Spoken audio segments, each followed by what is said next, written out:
안녕하세요.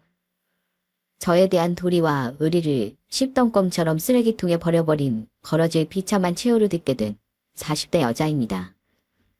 그 버러지는 바로 제 남편이었던 사람이에요? 어떻게 아무리 그래도 애까지 낳고 함께 살았던 사람을 그렇게 말하냐고 할 수도 있겠지만 거기엔 다 그만한 이유가 있었습니다. 그놈이 자신을 위해 그렇게 내조를 하고 자신의 부모에게도 잘했던 제 뒤통수를 후려쳤었거든요. 그랬으니 믿었던 만큼 배신감도 어마어마했던 거죠. 그리고 저는 저를 배신한 그 인간의 한심한 최후를 얼마 전 듣게 되었는데요. 사람 된 도리를 저버리고 살면 결국 그 앞에 기다리는 건 나락이라는 메시지를 전달하고자 이렇게 사연을 보내게 되었습니다. 그럼 이야기를 시작해 볼게요. 전 어릴 적부터 제 옷가게를 운영하는 게 꿈이었습니다. 때문에 전 오빠와 남동생과 달리 대학에 가지 않고 20살 때부터 동대문 옷가게에서 일을 하기 시작했어요. 일을 배우기 위해서요. 그리고 나이 24세, 한 살 많던 남편과 조금 이른 결혼을 하게 됐죠. 미나야, 어떻게 네가 여기 있어? 오빠. 와, 어떻게 여기서 다 만나지? 나야 당연히 해돋이 보러 왔지. 남편과 전 원래 고등학교 선후배 사이였어요. 모범생이었던 남편은 당시 저를 엄청나게 쫓아다녔습니다. 그런 남편을 전 놀랍게도 나이 22에서 3으로 넘어가던 해 첫날 강원도 해돋이를 보러 갔다 우연히 다시 만나게 된 거죠. 이후 당시 의대생이었던 남편은 이번엔 절 놓치지 않겠다며 엄청난 구애를 했습니다. 그렇게 우린 연애를 시작했고 2년 뒤엔 남편의 거센 의지에 휩쓸려 결혼까지 하게 된 거죠. 의대라도 졸업하고 결혼하자고 했지만 남편이 정말 간절하게 결혼을 원했거든요. 나 졸업하고 2년 인턴 생활 마치면 바로 군의관 복무도 해야 되는데 그때 누가 널 채가면 어떡해. 미나 너 나중에 나랑 결혼 안 할 거야? 할 거면 그냥 지금 해도 되잖아. 너도 일하면서 돈 벌고 나도 비록 대학생이지만 가외에서 돈 벌고 있는데 생활비 걱정도 없지 않아? 미나야, 나 진짜 너 없으면 안 돼. 내가 나중에 꼭 너 호감시켜 줄게. 당시엔 저도 남편을 많이 좋아했기에 전 그렇게 이른 결혼을 결심하게 된 겁니다. 저희 부모님은 딸인 제 뜻을 존중해 주겠다며 남편을 환영해 주셨고 시부모님은 고집센 자신들의 아들을 믿고 제 인생을 맡겨줘서 고맙다며 볼 때마다 제게 고마워하시곤 했죠. 그렇게 우린 제가 모은 돈에 양가의 지원을 더해 전셋집에서 신혼생활을 시작했어요. 다행히 남편의 등록금은 쪽 시아버지께서 내주셨기에 남편은 무사히 졸업하고 의사 국가고시 시험에도 통과할 수 있었습니다. 여보, 나 이제 어엿한 의사야. 비록 아직 갈 길이 멀긴 하지만 그래도 쭉 나 믿고 따라와 줄 거지? 지금 당신 날 위해서 해준 모든 내조 내가 나중엔 반드시 다 갚아줄게. 남편이 과외라고 대학을 졸업한 후엔 2년간 인턴 생활을 했다지만 그 돈이 되면 얼마나 됐겠습니까? 대부분의 생활비는 모두 제 벌이로 충당해야 했기에 남편은 늘 미안해하며 자신이 얼른 성장해서 절 호강시켜 주겠다고 약속하곤 했어요. 하지만 그 호강에까지 이르는 길은 힘겨웠죠. 인턴 생활을 마친 남편은 곧장 군의관으로 3년간 복무를 하게 됐어요. 그런데 하필 남편이 군의관이 됐던 해 저는 첫 아들을 임신하게 됐습니다. 여보, 몸은 괜찮아?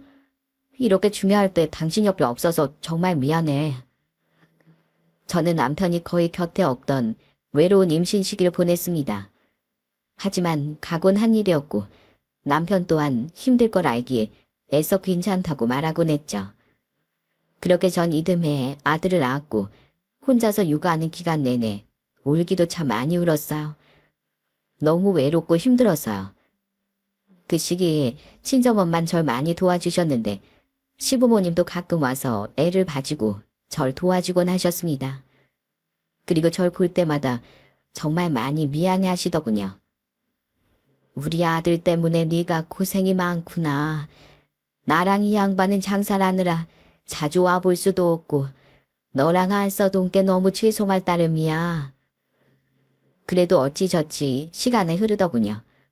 남편은 3년이 흘러 제대를 했고 곧장 성형외과 레지던트로 근무하기 시작한 해에 우린 둘째 아들도 낳았어요. 하지만 여전히 외롭고 힘들긴 마찬가지였죠. 여러분도 아시겠지만 의사가 거의 제대로 잠도 못 자고 집에도 못 들어오는 시절이 바로 그 레지던트 시절이잖아요.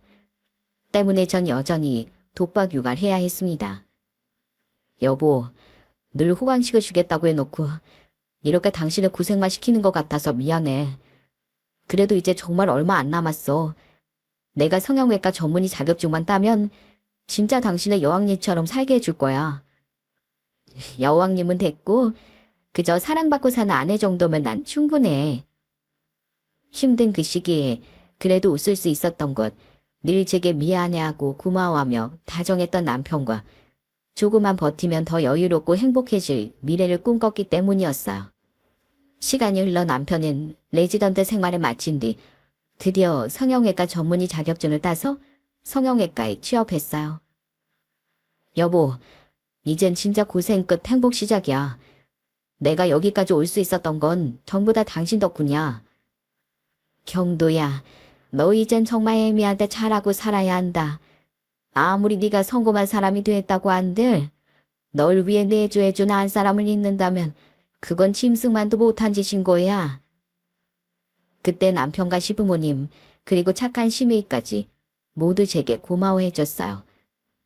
특히 평소 절 많이 예뻐해 주셨던 시아버진 선물이라며 제게 명품 가방도 사주셨죠. 시아버진 조용하고 인자한 분으로 남편의 여동생인 시누이가 딱 그런 시아버지를 닮아 굉장히 참하고 착했어요. 반면 시모도 제게 잘해주긴 했지만 시아버지와 달리 시모는 굉장히 발갈한 성격이었습니다. 시부모님은 사시던 동네 시장에서 함께 잡화점을 운영하셨는데 시모는 소문난 동네 싸움꾼이셨어요. 어머, 아주머니, 우리 어머니 머리채 좀 놓으세요. 넌 뭐야? 저 이 집 며느리예요. 아유, 말로 하세요, 말로.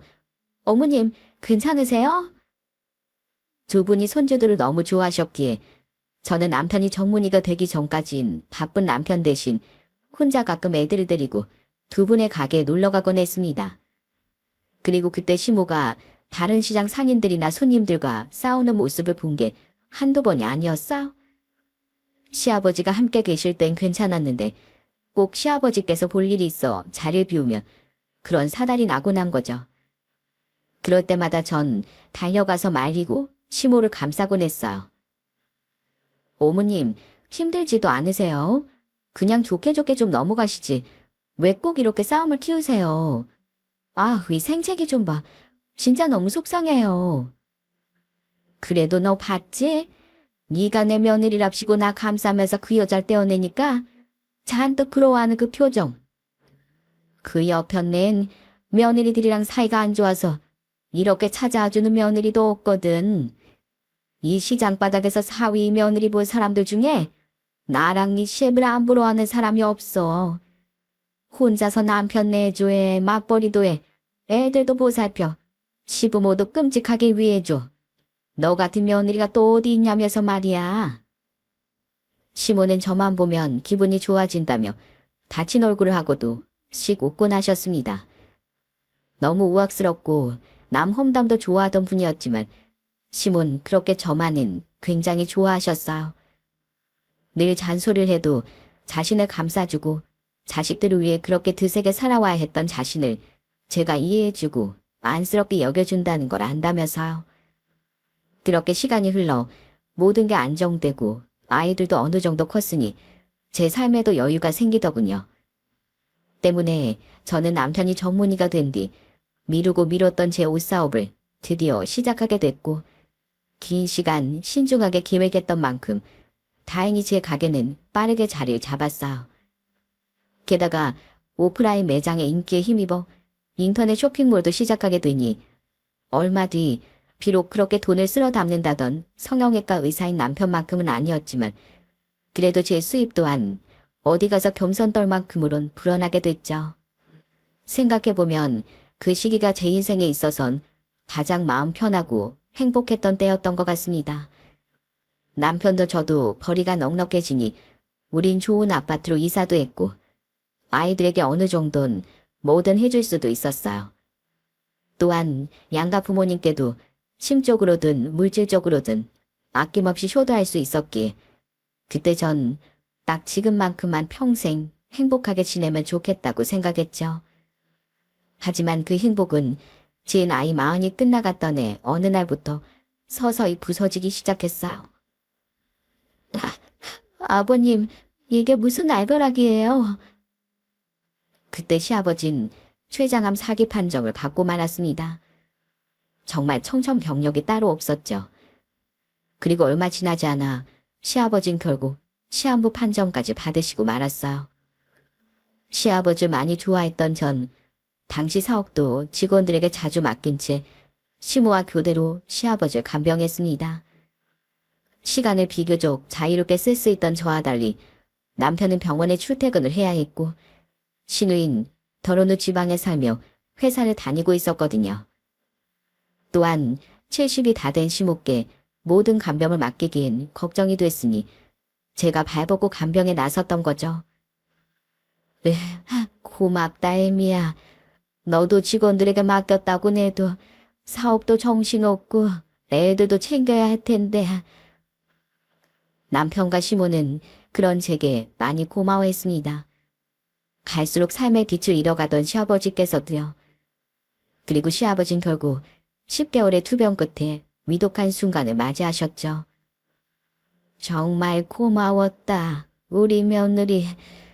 내가 그래도 네가 있어서 우리 아들, 손주들 걱정, 그리고 네 시애미 걱정은 좀 덜고 간다.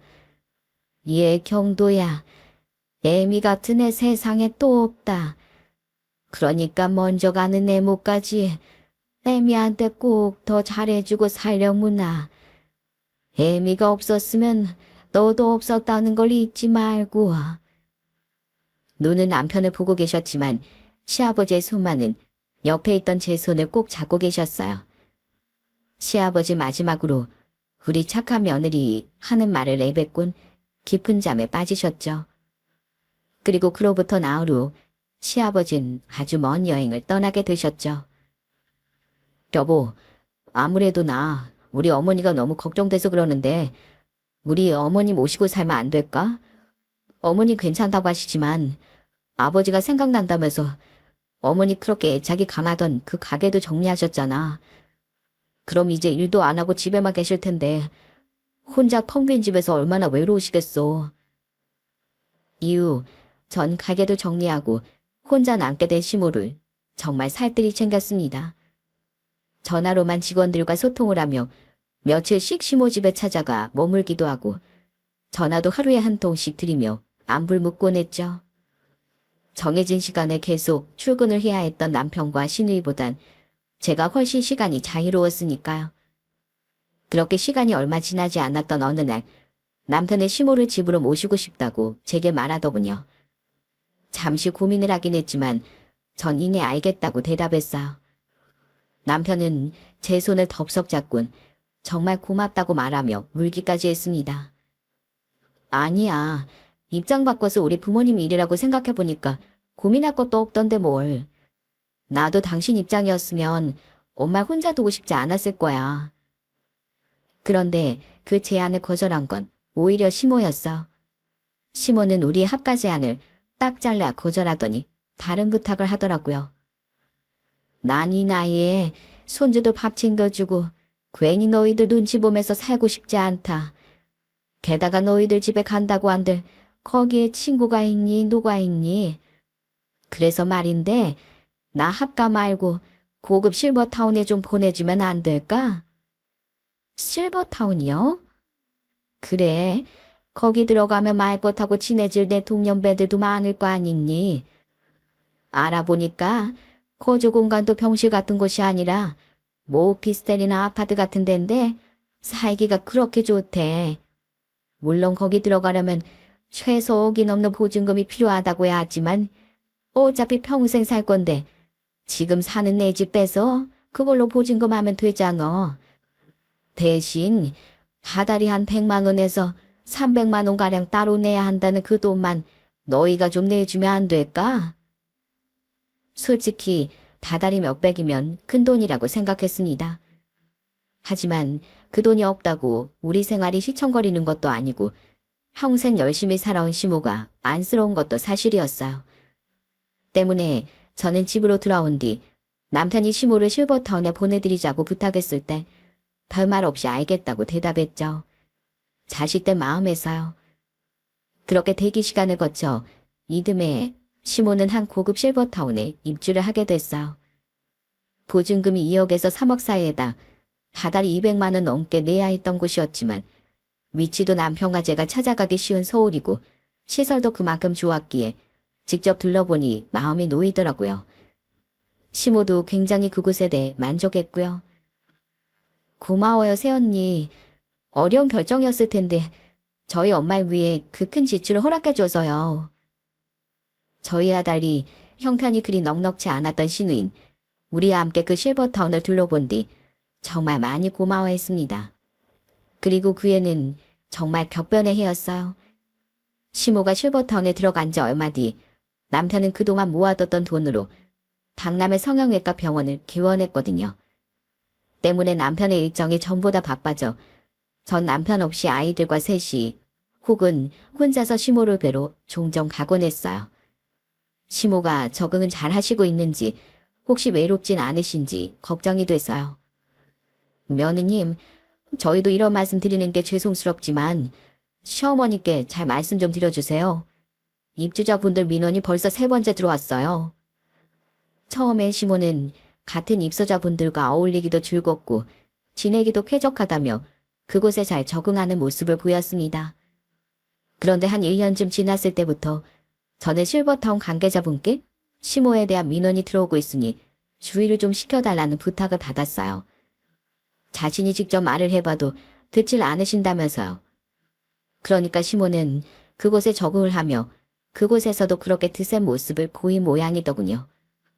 할머니들 뿐 아니라 할아버지들 사이에서도 시모는 대장 노릇을 하며 마음에 안 드는 분들을 험담하고 그렇게 편가르기도 했다네요. 어머님, 요즘 여기서 민원 제기를 받으셨다면서요. 어머님, 다들 여긴 편한 노후를 보내려고 들어오시는 거잖아요. 어머님도 마찬가지고요. 그러니까 이젠 다른 분들하고 좀 좋게 지내보세요. 마음에 좀 안 드는 게 있어도 좀 참아도 보시고요. 나중에 저한테 불평하시면 제가 다 들어드리고 같이 욕도 해드릴게요. 시모의 성격을 알고 있던 전 조심스레 시모를 설득했습니다. 하지만 제 앞에서만 알겠다고 대답하곤 시모는 여전히 실버타운에 분란을 일으키시더군요. 실제로 전 그 모습을 직접 눈으로 목격하기도 했어요. 설득을 하다 안 되니 전 시모에게 제발 다른 분들과 잘 좀 지내시라고 타박까지 섞어서 부탁하게 이르렀습니다. 어머님, 진짜 왜 이러세요?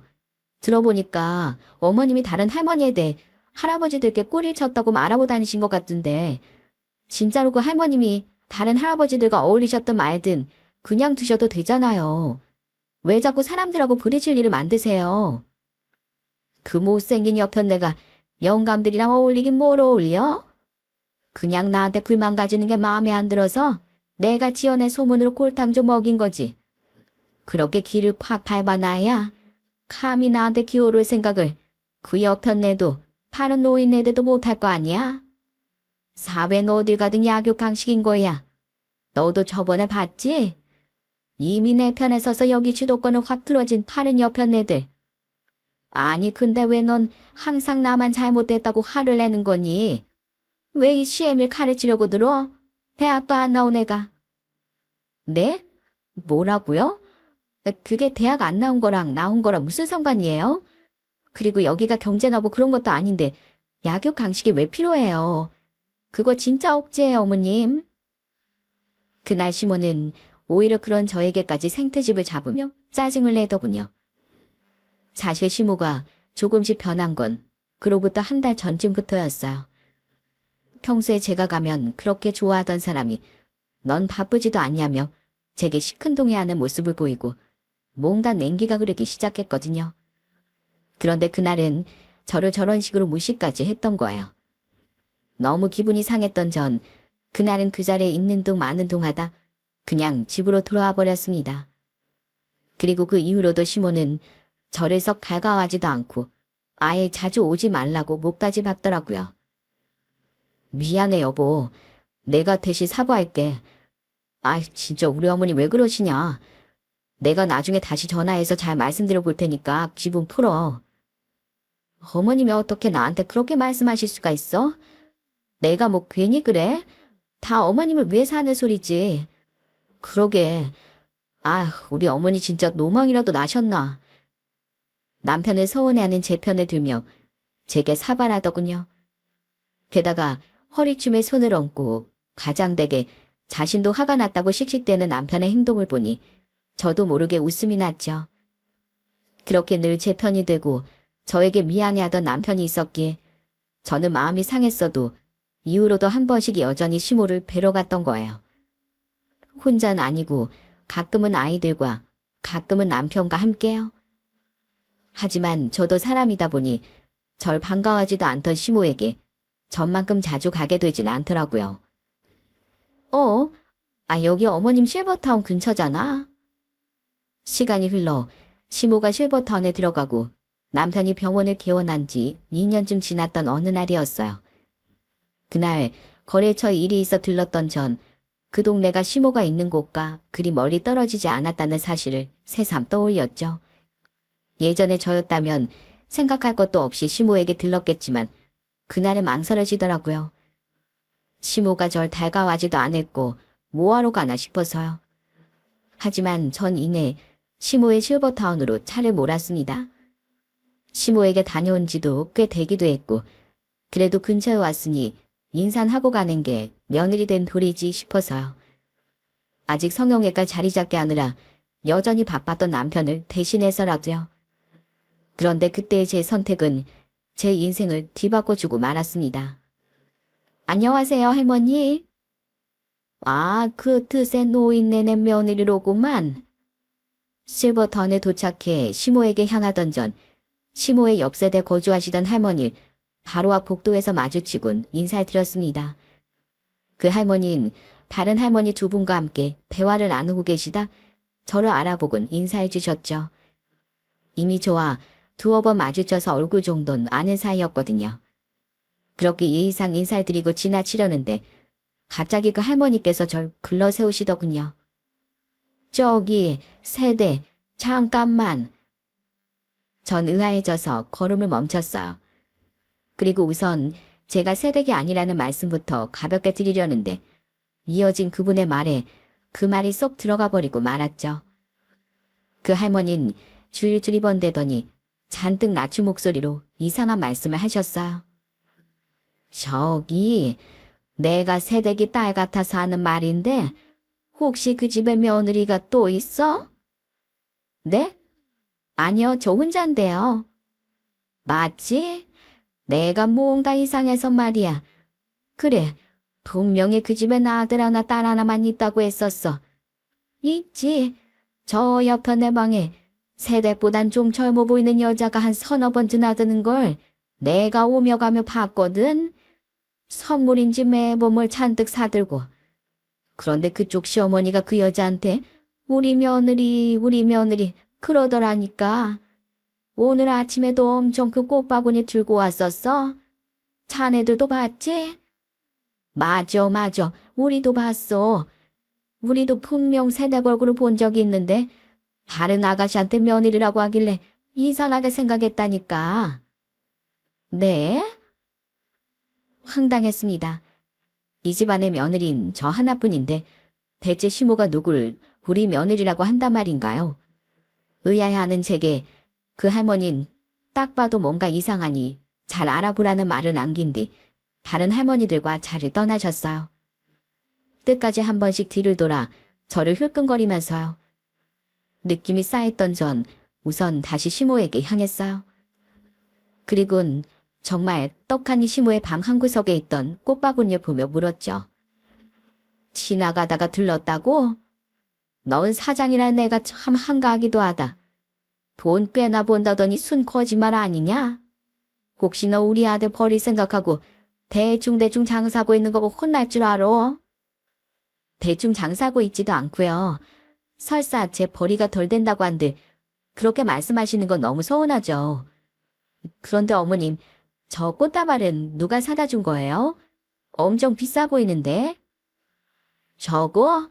내가 샀다. 어머님이요. 저걸 직접요? 사서 들고 오신 거예요? 그건. 아니, 근데 넌 내가 꽃을 사서 들고 왔든 선물을 받았든 대체 뭔 상관이야? 이까 전병 쪼가리 필요 없으니까 얼른 가라. 나 피곤해. 쉴 거야. 어머님 전병 엄청 좋아하셔서 사왔는데 안 드신다고요? 그리고 지금 시간이 고작 3시인데 피곤하세요? 왜요? 오전에 뭐 손님이라도 왔다 갔어요? 손님은 무슨? 내가 며느리가 너 말고 누가 있어? 네? 그게 무슨 말씀이세요? 전 그런 식으로 물어본 적 없는데요. 시모는 제가 사다 준 전병은 쳐다도 보지 않고 평소보다 더 제게 매몰차게 굴더군요. 하지만 그때 머릿속에 가득 찬 의심 때문에 기분이 상할 새도 없이 저는 시모를 떠보기에만 바빴어요. 그런데 시모의 반응이 더더욱 이상한 거예요. 갑자기 발끈하며 가라고 하질 않나. 제가 하지도 않은 며느리란 말을 운운하질 않나. 이건 누가 봐도 미심쩍은 상황이잖아요. 더 물어볼 것도 없겠다 싶었던 전 이만 가보겠다며 사갔던 전병을 그대로 들고 나왔습니다.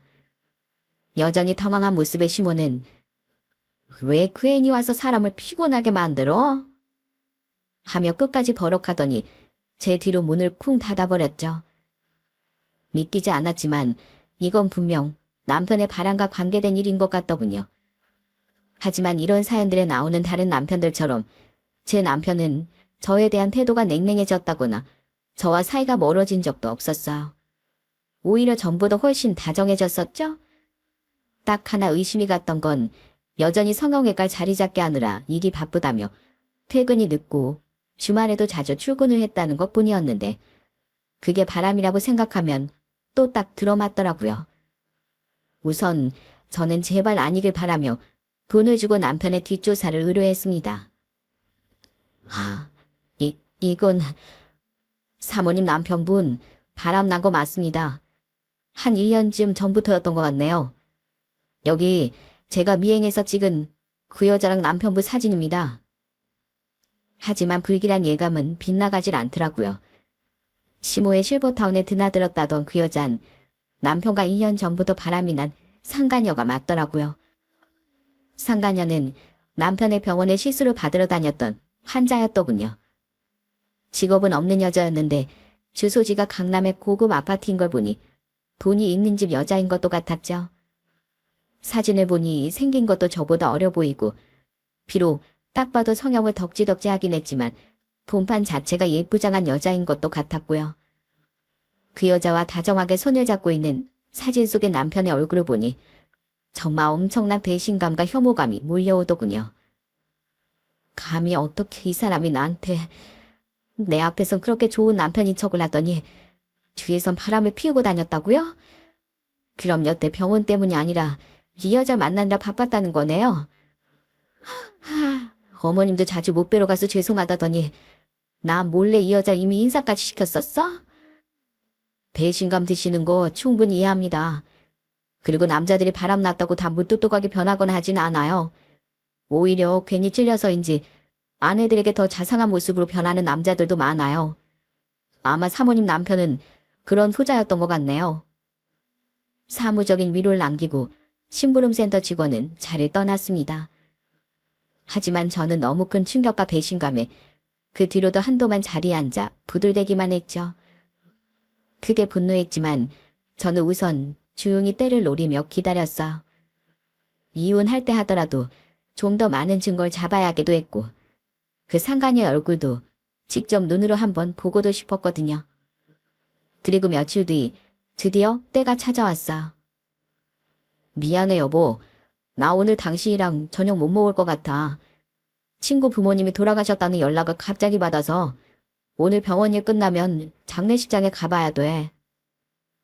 그날은 저와 남편의 20번째 결혼 기념일이었습니다. 우린 결혼 기념일만은 꼬박꼬박 외식을 했었어요. 하지만 솔직히 제가 그 상황에 남편과 얼굴을 맞대고 외식을 하고 싶었겠습니까? 그런데 고맙게도 그날 아침 남편이 먼저 그날 식사를 못할 것 같다고 하더라고요. 저는 남편이 왠지 거짓말을 하고 또 그 여자 만나러 갈 것 같다는 촉이 왔어요. 때문에 저는 애써 아무렇지 않은 척 알겠다고 대답한 뒤 그날 저녁 남편의 병원 건물 주차장에 제 차를 대고 남편이 퇴근하기만을 기다렸죠. 그럼 그렇지. 병원에서 검은 양복으로 갈아입고 가겠다고 옷까지 챙겨가더니 아침에 나갈 때 입었던 옷 그대로네. 역시나 남편은 아침에 입고 나갔던 복장 그대로 퇴근한 뒤 차를 몰고 가더군요. 저는 조용히 남편의 뒤를 쫓기 시작했습니다. 솔직히 제가 미행을 해본 것도 아니니 놓칠 뻔한 것도 여러 번이었어요. 하지만 다행히 제가 놓치기 전에 남편 차가 도착한 곳은 병원에서 10분 정도 떨어진 가까운 고급 레스토랑이더라고요. 남편이 그 앞에 주차를 하고 레스토랑에 들어가는 모습을 지켜본 뒤 저 또한 함께 주차를 마치고 레스토랑 안으로 들어갔습니다. 와인 시키자고? 오빠 차 가져왔다며. 대리운전 부르면 되지. 아니면 어차피 장례식장 갔다가 늦는다고 집사람한테 말해놨으니까 술 깰 때까지 근처에서 쉬다 갈까? 이게 몰라. 오늘 결혼 기념일이라더니 이래도 돼? 벌써 20년째 보고 사는 똑같은 얼굴 지겨워 죽겠어. 기념은커녕 하루빨리 이혼해버리고 싶은 마당에 챙기긴 뭘 챙겨? 그럴 시간에 우리 예쁜이 얼굴은 한 번 더 봐야지. 역시나 남편은 사진으로만 봤던 상간녀를 만나고 있었어요. 저는 그들이 시킨 와인이 음식보다 먼저 서빙되는 동안 다른 테이블에 잠시 숨을 죽이고 앉아 있었어요. 그리고는 우선 증거사진과 동영상부터 남겨놨죠. 그렇게 마치 다른 사람처럼 그 여자 앞에서 제 험담을 하고 그 여자와 눈꼴신지도 모르고 이런저런 스킨십을 하던 남편을 카메라에 담고 나니 이제 증거도 남길 만큼 남겼겠다. 더는 참지 못하겠더군요. 저는 자리에서 벌떡 일어나 그들에게 다가갔어요. 여기가 장례식장이냐? 여보. 그리고는 그들의 테이블 앞에 서서 남편에게 비아냥대며 말을 걸었습니다. 앉아서 절 올려다본 남편은 무슨 귀신 본 사람처럼 얼굴이 하얗게 질리더군요. 그리고 그 앞에 앉아있던 상간녀는 잠시 당황하는 것 같더니 이내 거만한 표정으로 이러더라고요. 뭐야, 이 사람이 오빠 아내야? 생각보다 더 별거 아니네. 의사 아내면 품격에 맞게 좀 더 잘 갖춰 입고 다니지. 어적댕이도 아니고 저게 뭐야? 주름은 또 왜 저렇게 자글자글해? 오빠, 성형외과 원장이라는 사람이 아내 얼굴에 빵빵이라도 좀 놔주지 저게 뭐야? 데리고 다니기가 엄청 창피했겠다. 이러니까 남편이 바람을 피우지. 이봐요. 찌질하게 여기까지 미행이라도 한 거예요? 내가 미행을 했든 안 했든 그게 너랑 무슨 상관이야? 입에서 똥내 나니까 입 닫어. 몸을 더럽게 놀리고 다니면 부끄러운 줄이나 알아야지. 어디 낄 때 안 낄 때 구분 못하고 입을 놀려? 뭐라고요? 조용히 하라고 이 상간녀야. 너야말로 유부남 옆구리에 떼어차고 다니는 거 창피하지도 않니? 학교 다닐 때 도덕 안 배웠어? 하긴 제대로 배운 인간이라면 이런 짓도 못하지. 이 여자가 진짜? 야, 난 보잘것없는 집안 딸인 당신하고 다르게 강남에서 떵떵거리고 사는 집안 외동딸이야. 게다가 당신보다 나이도 6살이나 어리다고. 난 당신처럼 치열하게 안 살아도 부모님이 해주신 아파트에서 골프도 치고 취미생활하면서 고상하게 사는 너랑은 차원이 다른 노블레스다 이 말이야. 그러나 붙잡으면 이 사람도 확실한 사회적 지배계층으로 자리 잡을 수 있을 텐데 이 남자가 미쳤다고 보잘것없는 당신 옆에 계속 붙어있겠어? 애초에 이 사람은 당신 같은 거랑은 어울리지도 않는 남자였어. 그래. 나랑은 안 어울리는 남자였다는 걸 나도 20년 만에 알았네. 지가 좋다고 그렇게 쫓아다녀서 꽃다운 나이 결혼도 해줘. 전문이 되기까지 혼자 거의 독방 육아하면서 내조해줘. 자기 아버지 돌아가시기 전까지 간병해줘. 게다가 자기 부탁으로 자기 엄마 모시려고 같이 했던 날 고작 여자의 눈이 들어서 배신할 이런 쓰레기인 줄은 내가 진짜 못 알아봤네. 여보, 그만해. 사람들 다 쳐다보잖아. 흐양 없게. 그리고 이 사람 당신이 그렇게 함부로 대할 사람 아니야. 충분히 배우고 좋은 집안 딸이고 내가 사랑하는 사람이야. 미안하지만 솔직히 당신처럼 시장에서 장사하는 사람보단 나랑 훨씬 어울리는. 아, 그래. 어차피 이렇게 된 거 잘 됐네. 안 그래도 당신한테 미안해서 이혼하자는 말을 못 꺼내고 있었는데 잘 됐어. 나 당신이랑은 헤어지고 이 사람과 재혼하고 싶어. 내 진짜 운명의 짝은 이 사람이었는데 내가 너무 서둘러서 결혼을 했던 거야. 그러니까 우리 그만 이혼하자. 말 같지도 않은 말을 하던 상간녀의 말을 들어보니 역시나 좀 사는 집안의 여자였더군요. 솔직히 그 여자가 뭐라고 떠들던 그건 제게 하나도 상처가 되지 않았어. 걸레가 웽웽대는 소리에 짜증은 날지언정 상처를 받는 사람은 없으니까. 그런데 그런 상간녀를 감싸며 싹싹 빌기는커녕 뻔뻔히 이혼을 통보하던 남편에게만큼은 도저히 평정심을 유지할 수가 없겠더군요. 저는 그들 앞에 놓여있던 와인잔을 양손으로 들어올려 순식간에 그들의 머리에 그 잔 속의 와인을 부어버렸어요. 아, 진짜 이 옷이 얼마짜린데. 당신 진짜 공공장소에서 뭐하는 짓이야? 그리곤 그들이 흘러내린 와인에 눈을 뜨지 못하고 호들갑을 떨고 있던 사이 그 한심한 모습을 얼른 사진으로 찍어버렸죠. 마지막으로 전 그곳을 나오기 전 남편에게 소리쳤어요. 교양이 없어. 넌 교양이 넘쳐서 조간지철 두고 바람을 피우냐? 넌 사람도 아니야, 이 멍멍이 자식아. 적어도 사람이라면 너 하나만 믿고 청춘을 바치고 네 부모에게도 둘도 없이 잘했던 나한테 이럴 수가 없어. 너 돌아가신 네 아버지가 남기신 말 기억하지? 애초에 내가 없었으면 지금의 너도 없었다고. 내가 네 인생에서 빠지는 순간부터 네 인생은 와르르 무너져 내려버릴 거야. 넌 하늘을 똑바로 쳐다볼 자격도 없는 죄인이니까 앞으로는 땅만 쳐다보고 살아. 알았어? 어디 한상의 바퀴머리들끼리 하하오 잘 살아봐라. 하늘이 천벌을 내리나 안 내리나.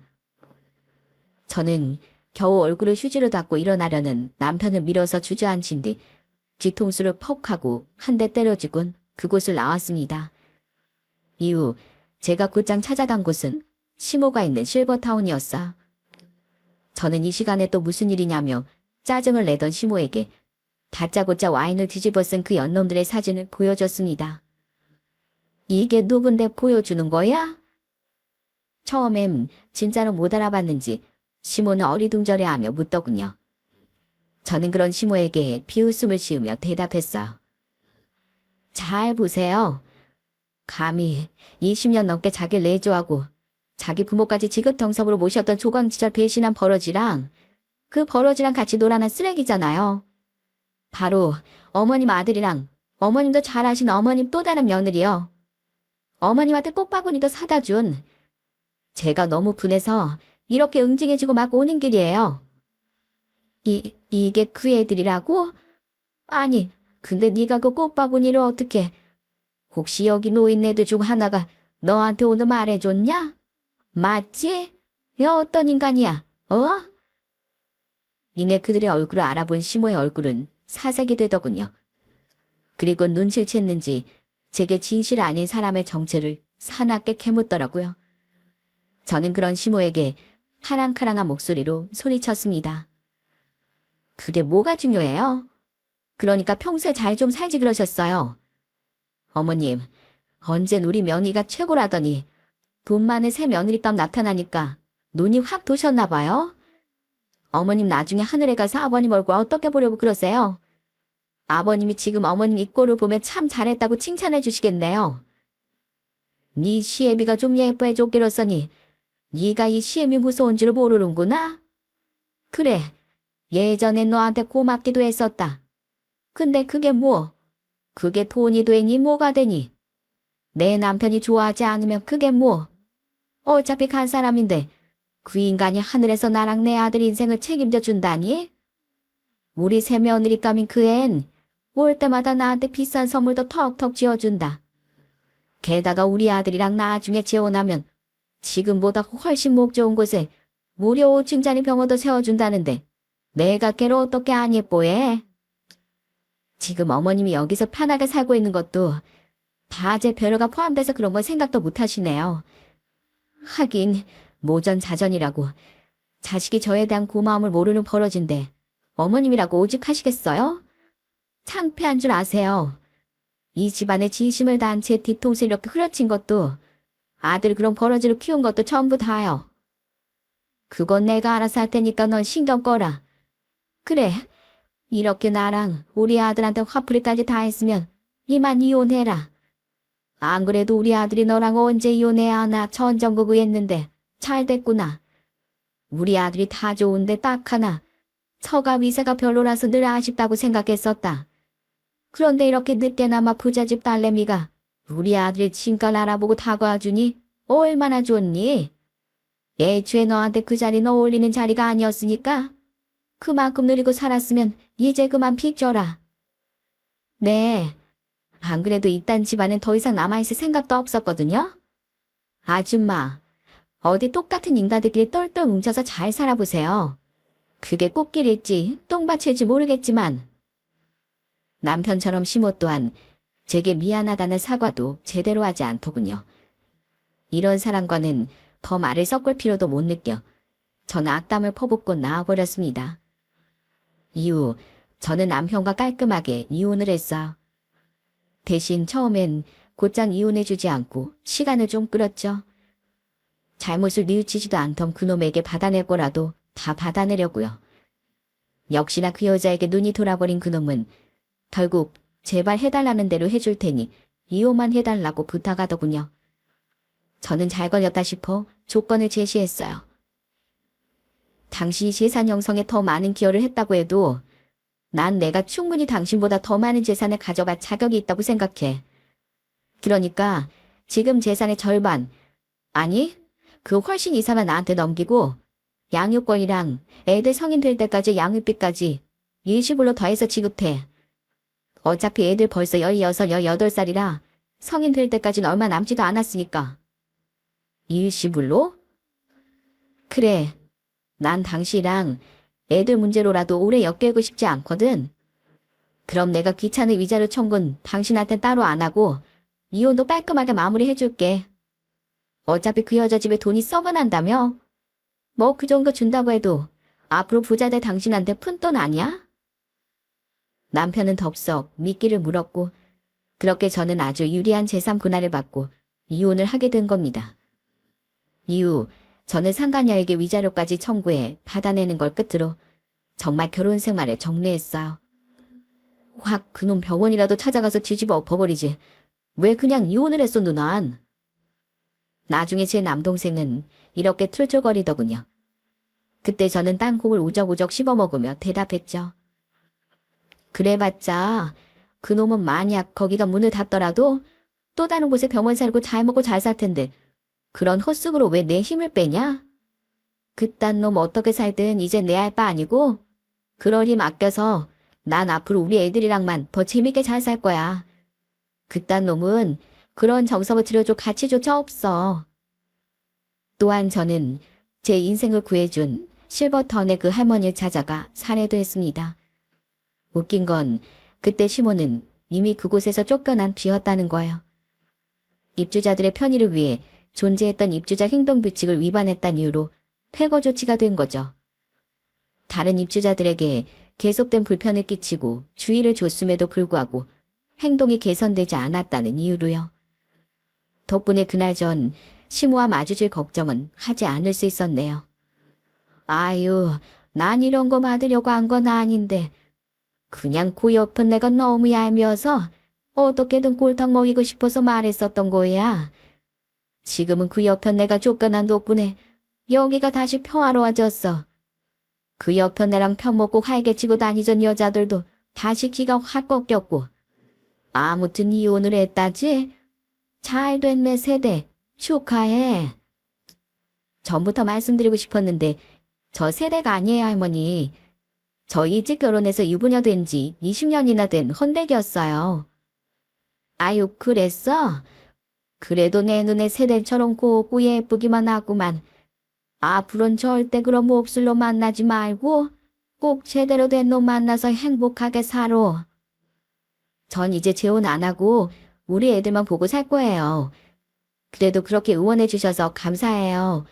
할머니도 꼭 행복하세요. 저는 그렇게 전 남편에 관한 모든 걸 정리한 뒤 아이들과 씩씩하게 다시 살아갔습니다. 그런데 1년쯤 지났을 때 저는 의외의 인물에게 전화를 받게 됐어요. 애미야, 나다. 잘 지냈니? 그건 바로 전 시모였습니다. 저는 시모의 전화번호를 차단한 게 아니라 연락한 일이 없을 거라고 생각해 아예 연락처를 삭제했었어요. 때문에 모르는 번호인 줄 알고 전화를 받았더니 시모였던 거죠. 그렇게 두 번 다시 안 볼 것처럼 굴더니 왜 전화하셨어요? 전 아줌마랑 할 말 없으니까 용건만 간단히 하세요. 난 그냥 네가 너무 보고 싶었다. 있잖냐? 우리 아들이랑 붙어 먹었던 그 기집애 수 사기꾼이었다. 대졸의 부잣집 딸은커녕 전직 강남 고급 술집 여자 출신이었어. 그래서 전에 벌어뒀던 돈으로 그 고급 아파트에서도 살고 있었던 거야. 심지어 그것도 월세였어. 그때 시모가 말해준 진실은 엄청나더군요. 상간녀는 처음부터 전 남편의 돈을 노리고 자신의 신분을 속인 채 접근을 했던 거더라고요. 그 여자가 정말 부잣집 딸처럼 돈도 펑펑 쓰고 돈으로 고용했던 자기 가짜 부모까지 소개시켜줬으니 전 남편은 깜빡 속아 넘어갔던 겁니다. 시모는 흐느끼기까지 하며 제게 신세한탄을 해댔어요. 너랑 이혼한 후에 우리 아들이 그 여자한테 얼른 재혼하자고 몇 번이나 얘기했었다. 그런데 조금만 더 연애를 하자 어쩌자 하면서 버티더니 엄청나게 사탕발인 말로 우리 아들 돈만 잔뜩 가로채곤 참적해버렸어. 그 기집애가 순진한 우리 아들한테 꽁살 쳤던 거야. 아휴, 그래서 우리 아들 지금 집도 팔고 우리 집으로 들어와서 나랑 같이 살고 있다. 이게 대체 무슨 일이니? 그래서 그걸 왜 대체 저한테 말하는데요? 그게 애미야. 내가 염치불구하고 솔직하게 얘기하마. 우리 정말 반성 많이 했다. 역시 세상에 너만한 며느린 또 없었어. 그러니까 제발 다시 돌아와주면 안 되겠니? 한번 그게 되니까 나도 우리 아들도 네가 너무 보고 싶구나. 우리 손주들도 보고 싶어. 염치 불구하지 말고 염치 챙기세요. 사람들이 자기가 한 짓을 생각해야지. 다 자업자득입니다.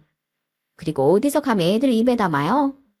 그렇게 돈 많다던 그 사기꾼한테 속아서 애들이 생각지도 않고 오래 버렸으면서 애들은 자기들 아빠랑 할머니 얘기만 나와도 몸서리를 쳐요. 어떻게 사람들이 그럴 수가 있냐면서요. 그러니까 뻔뻔하게 이제 와서 우리 찾지 말고 둘이 알아서 사세요. 저는 그 염치도 없는 말에 강경하게 대응하곤 전화를 끊어버렸습니다. 그리곤 그 번호를 얼른 차단해버렸죠. 그게 바로 얼마 전의 일이었어요. 전 남편은 그래도 염치는 있는지 저와 애들에게 후회한다 어쩐다 하는 연락은 해오지 않았죠. 하소연해봤자 받아줄 생각도 없었지만은요.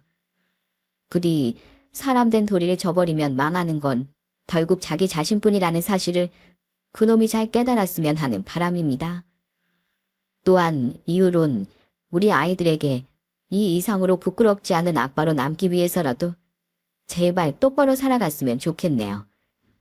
자신의 가장 힘든 시기를 함께 헤쳐나가줬던 저에게 평생 미안해하면서요. 세상은 깊은 함정의 입구에 달콤한 꿀을 발라놓고 사람을 종종 유혹하곤 합니다. 그 꿀을 입에 넣어본 사람은 그 달콤한 맛에 취해 때론 눈이 멀어버리기까지 하기도 하죠. 하지만 그런 유혹에 빠져 진정으로 소중한 것이 무엇인지를 잊는다면 그 앞에 기다리는 것은 깊고 깊은 구렁텅이 뿐이라는 걸 사연을 마무리하면서 다시 한번 강조하고 싶어요. 도리를 잊은 사람에겐 세상은 결코 공짜 호의를 베풀지 않는 법이니까요. 그럼 전 여기서 사연을 마치고 이만 물러가 보겠습니다. 끝까지 함께 해주신 여러분께 늘 좋은 날들만 함께 하시길 바랄게요.